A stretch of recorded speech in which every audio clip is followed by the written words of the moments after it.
Kakausapin na natin sila. Kinakabahan ako, baka magbabayad ako ng maraming taxes.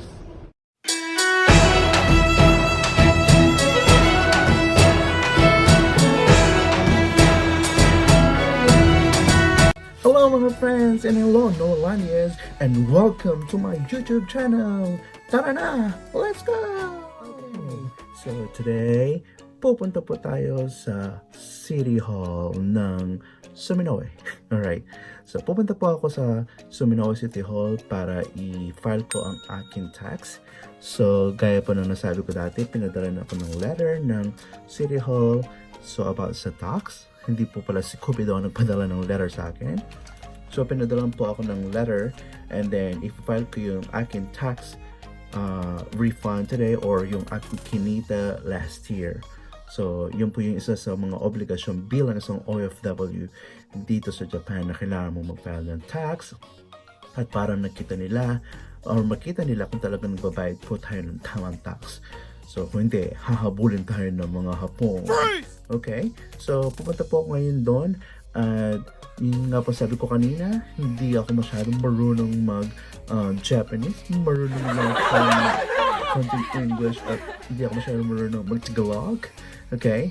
So, pupunta po ako doon and then, so yun, if-file ko nga yung aking tax return or tax refund or naman yun, kakausapin nila ako kung magkano pang kinita ko.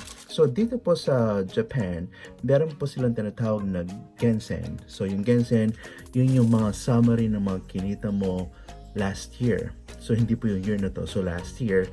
So, isasabit mo sa kanila yon, then i-compute nila kung meron ka mang part-time dito or meron ka main job. So, actually last year, meron akong main job at meron din akong part-time job. So, isasubmit ko sa kanila yon, then titingnan nila, and then i-compute po nila kung magkano ang aking kinita last year. So, actually, ganito po ang itsura ng tax form dito sa Japan. So, ito po ang kanilang tax form. Ayan. So, meron po ako yung pangalan ko. And then, so ganito po siya. Kulay green. And then, kung makikita niyo, meron itong mga parang mga blank dito. And then, dun makikita kung magkano ang kinita mo at isusulat mo dito sa form na ito. Ang problema, hindi ko naintindihan dahil Japanese. So, yun ang buhay na isang OFW dito. So, that's why I need to study more about Japanese. But the problem is, medyo mahirap pong intindihan ang kanji. Katakana, medyo nakakabasa ako at hiragana. Pero yung kanji, medyo mahirap po yung kanji. So, ito, itipilat ko mamaya sa harapan nila. And then, isusulat nila kung magkano yung kinita ko. And sa ating susunod na vlog, sasabihin ko kung magkano yung kinikita ko every month dito sa Japan bilang isang English teacher. Okay? Alright. So, ito, i-fill out ko mamaya, sasabihin ko sa kanila mamaya. And hopefully, makausap po natin sila ng tama kasi baka medyo mahirapan ako. Nosebleed na naman ako. Okay? So, and then, yung isa po ay yung itong isang dumating sa akin ng sulat ay yung aking Japan pension from Japan Pension Service na yun nga po isa din sa obligasyon dito, kailangan nagbabayad ka ng pension. So yung pension na yun, so once you retire here in Japan, malaki ang yung makukuha pero hindi mo lahat makukuha yan. Pero ang problema nga lang, medyo malaki yung nakakaltas, so nasa mga 4 na lapad. So dito sa Japan, meron silang tinatawag na Shakai Hoken. So yung Shakai Hoken na yun, so cover ka ng pension and then cover ka ng unemployment insurance. So yung at saka yung health insurance. So yung health insurance, so if ever magkasakit ka dito sa Japan, so pupunta ka lang sa clinic or sa hospital and then magbabayad ka lang ng percentage ng total amount na babayaran mo sa clinic. And then yung unemployment insurance naman, so halimbawa dito nawalan ka ng work, so ang gagawin po ninyo ay pupunta kayo sa tinatawag na Hello Work. So meron pong isang organization dito na Hello Work, and then ang gagawin nyo lang ay pupunta kayo doon sa Hello Work and then you just have to tell them na wala kang work and then yun, parang hingi sila ng details kung wala kang nga talagang work. And then after that, so magkakaroon ka ng sweldo every month. Yung time or yung months na wala kang work. So yun yung kagandahan dito sa Japan. Pero of course, so you have to make sure na naghahanap ka ng work. Kasi kung hindi ka naghahanap, so siguro sasawa naman silang susuporta sa'yo. Diba? So every month, you have to go to that organization, then you have to report to them na naghahanap ka ng work. And then after that, so pag nakapag-work ka na, of course, mag-start na silang susuporta sa'yo. So yun po yung isang kagandahan dito sa Japan. Unlike in our country, sad to say, kung mawawalan ka ng work, wala ka na talagang work, di ba? Walang susuporta sa iyo, hingi ka ng pera sa nanay mo, sa kapitbahay mo, o kanino man. Alright, and ayaw na po natin mangyari yun. So here in Japan, so of course, gusto nilang mabuhay yung mga tao dito. So, pero kailangan, kung magsisikap ka, at magtatrabaho ka ng tama, magkakaroon ka ng magandang buhay dito sa Japan. Pero kung tamad ka, ano pa ba magagawa natin? Walang mangyayari sa'yo, uwi ka na lang ng Pilipinas. Okay? And then, yung pension naman, going back to pension, so magkakaroon ka ng pension. And then, of course, let's say for example, ayaw mo nang tumira dito sa Japan, and then let's say after 5 years, ang babayad ka, gusto mo nang umuwi, may makukuha ka pa rin ng percentage ng pension na yon. Okay? But of course, hindi lahat yung makukuha mo. Pero kung mag-i-stay ka sa Japan, gusto mo nang tumanda dito, gusto mo nang mabuhay talaga dito sa Japan, and then you'll get more of that. So para siyang social security system sa atin sa Pilipinas. Yung nga lang, sad to say, yung mga matatanda sa Pilipinas, hindi sila nakakakuha ng malaking pera.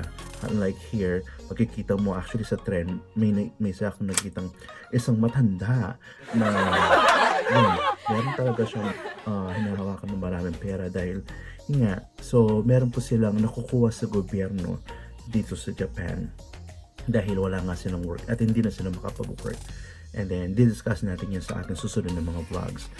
So yun po, pupunta po tayo sa City Hall and then dadalhin din natin ang ating mga remittances. So nagpapadala pa ako ng pera sa Pilipinas sa nanay ko. So kailangan din ipakita ito para i-submit sa kanila and then i-compute nila kung meron ka mang tax refund or kung meron ka pang babayaran sa tax. So actually, sa pagpapadala ko ng pera sa Pilipinas, so gumamit ako ng dalawang remittances company. So we have SBI and then digital remittance.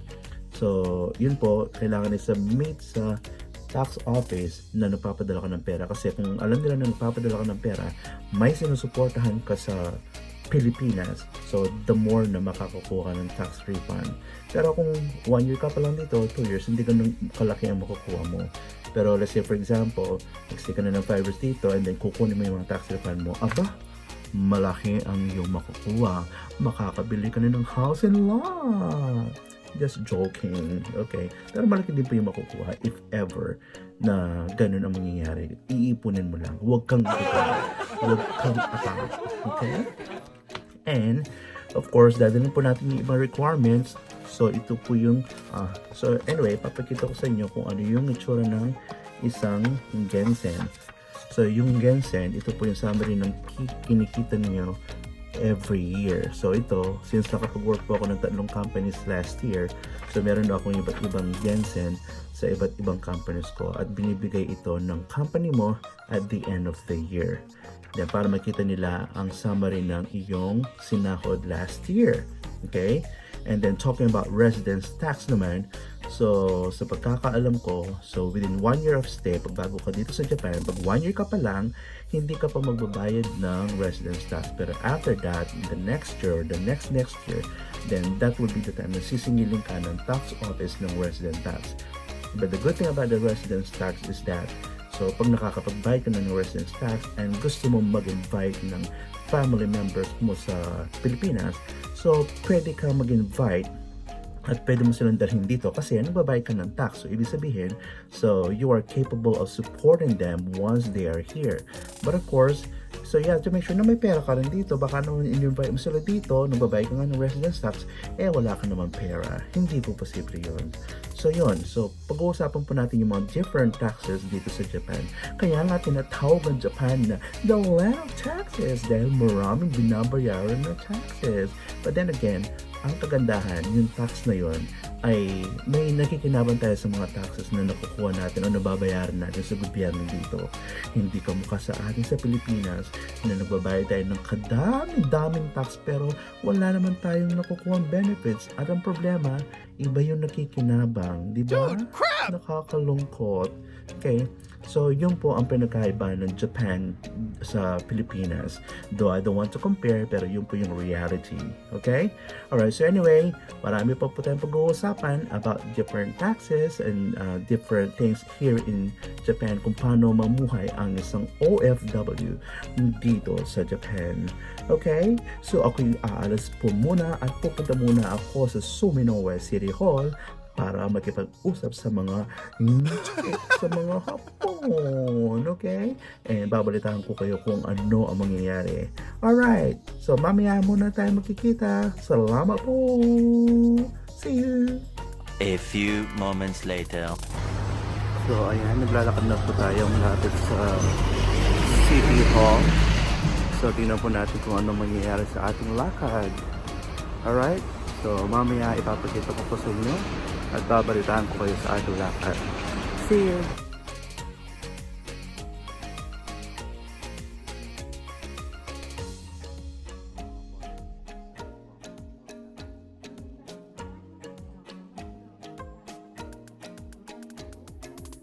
Kakausapin na natin sila. Kinakabahan ako, baka mobile ako.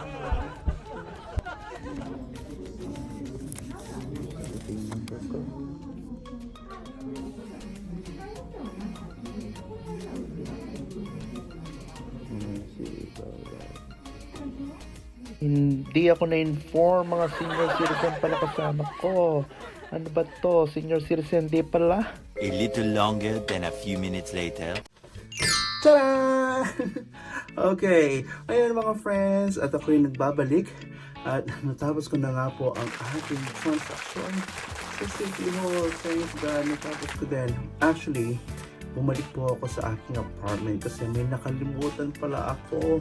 And then, takbo ang lola nyo kasi alas patapos na ang aking transaksyon, pero sabi ng ating Japonesa, kailangan ko ng stamp ko. At yun ang aking nakalimutan. Makakalimutin na talaga ako. Sign of aging na ba to? Yun nga po, ito po ang aking nakalimutan. Ito ang tinatawag na hanko. Okay? So kasi dito po, hindi po uso yung signature na using the pen. So, ang ginagamit po natin dito pag nakatira ka na dito sa Japan ay itong ating hanko or tinatawag na stamp.